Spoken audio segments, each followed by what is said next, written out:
మళ్ళొకసారి హృదయపూర్వకంగా నమస్కారాలు.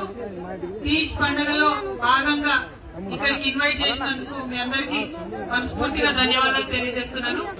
తీజ్ పండుగ చాలా మంచి సంస్కృతి. మన జీవితంలో ఎట్లయితే కష్టపడి ఒక చిన్న విత్తనం నాటితే అది పెద్దగా పైరుగా పంటగా చెట్టుగా ఎదుగుతుందో అది తెలిసే విధంగా తీజ్ ని మనం చేసుకుంటాం.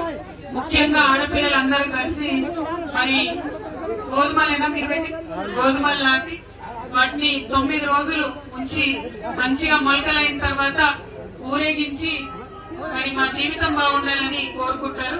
అటువంటి అందమైన పండుగలో నన్ను భాగస్వామ్యం చేసినందుకు మళ్ళొకసారి ధన్యవాదాలు తెలియజేస్తా ఉన్నాను.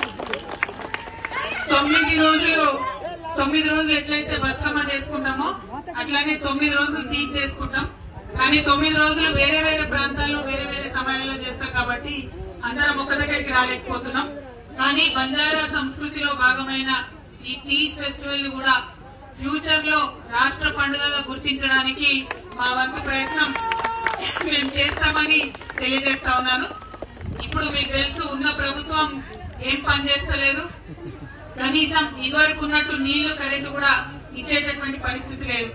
వాళ్ళని కోరుతున్నాం ఇప్పుడు తీజ్ ని రాష్ట్ర పండుగ ప్రకటించమని. వాళ్ళు ప్రకటించకపోతే మళ్ళా వచ్చేది మనమే, మళ్ళా వచ్చేది కేసీఆర్ ప్రభుత్వమే. కాబట్టి ఖచ్చితంగా అప్పుడు మనం ప్రకటించుకుంటామని కూడా తెలియజేస్తా ఉన్నాను. మళ్ళీ ఒకసారి ఈ అంజిరెడ్డి కాలనీ పవన్పురి కాలనీ వాసులందరికీ కూడా మరి మీకు ఇక్కడ ఉన్న కష్టాలన్నీ చెప్పిర్రు. 30 ఏళ్ల నుంచి ఇక్కడ ఉన్నా కూడా మరి ఏది కూడా ఇబ్బందికరంగా ఉంది పరిస్థితి అని చెప్పిర్రు. మీ ఇబ్బందులు తీర్చడానికి మీ సోదరిగా నా వంతు సహకారం తప్పకుండా ఉంటుంది. మంచి కార్యక్రమం తీసుకుందాం. జిల్లా కలెక్టర్ దగ్గరికి వెళ్దాం. స్థానికంగా ఉన్న నాయకులందరినీ కూడా ఇక్కడ మొబిలైజ్ చేసి కలెక్టర్ గారి వెంటబడి మీకు వసతులు వచ్చే విధంగా నా ప్రయత్నం చేస్తానని తెలియజేస్తున్నాను. Thank you. జై